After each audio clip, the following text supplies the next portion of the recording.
I am Rajeshri Venkataraman, reading 120 words English Shorthand Dictation. If you like my dictation, please subscribe, like, share, and add public comments. Okay, we can start. Our vision has found increasing acceptance. The search of the Six Nations for peace and for nuclear disarmament is a powerful expression of the deep urges of the entire people of the world for a new human order. The non-aligned movement in striving in the same direction to help humankind, men and women of knowledge have to come forward to revolutions our consciousness. Today, though processes are being controlled and distorted, people are told that nuclear weapons are necessary for their security and freedom. If they do not have nuclear weapons, they would be enslaved and would lose their liberties. A powerful mythology has been built up to ensure that people understand reality not by looking at facts but by imbibing irrational dogma. It is as if we were back in the Middle Ages. The powerful hold of the theology of the arms race has to be broken. We can see the stirrings of a new enlightenment. Millions of people are participating in peace movements. They are proclaiming that they want this earth, this life. They are pointing out that their bombs do not mean more security. This process has to be helped by the men and women of science who must ceaselessly educate the people all over the world that what is said in defense of the nuclear weapons is untenable. It is unacceptable to reason. It is against the dictates of morality. I am aware of the difficulties inherent in this enterprise. The structures of power do not respond easily to the promptings of reason and good sense. These structures have created a world of arcane logic which is impervious to the demands of survival of the human race. But the modern age is characterized above all by the vast expansion of consciousness. It is further characterized by the capacity for decisive action on the part of the millions who were formerly objects of history but are now its makers. These two revolutionary trends give us confidence that we can change the course of history. It has been done before and it can be done now.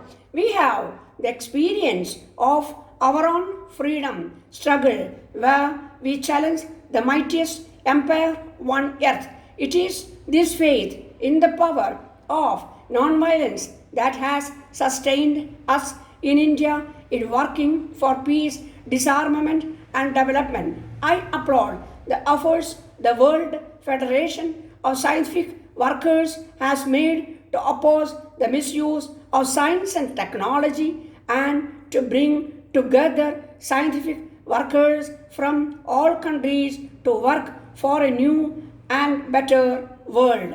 I recall the words of a famous French physicist who said, "If I stop my scientific research, it will sooner or later be taken up by others. However, if I refuse to fight fascism, there may be no science left." The situation today is poignantly similar. Scientists have to fight against the menace of nuclear war because if they do not, it will be the end of science. The priesthood of mass destruction will take over. Thank you very much for asking me to be with you this evening. I am in sympathy with the draft resolutions and the declaration that you have adopted.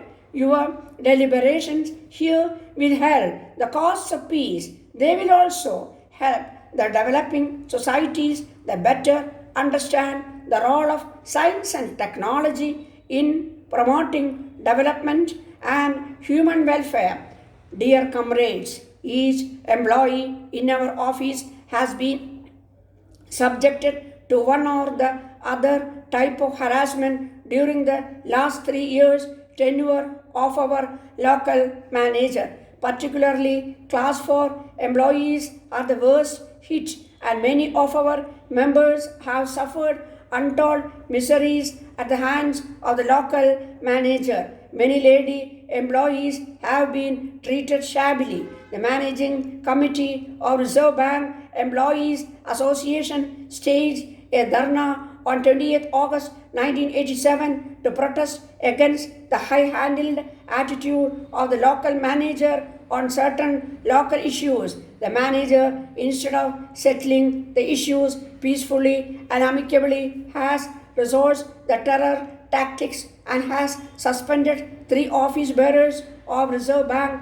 Employees Association. The manager has filed a false complaint against several managing committee members of the association, and all of them have been arrested. We condemn this victimization and the reign of terror let loose by the manager. This is an affront to all of us. Each and every employee is very much agitated, and more so our class 4 comrade. Naturally, our union and all our members join the struggle against the authoritarian administration of the local manager. Our strike is continuing from Friday. In the meanwhile, we inform you that the petition for obtaining an injunction moved by the management for obtaining an injunction restraining the association to carry on legitimate union activities has been posted for hearing 26th August. The project planning and monitoring cell has completed an exercise of performance appraisal of the University of Agricultural Sciences for the period under review.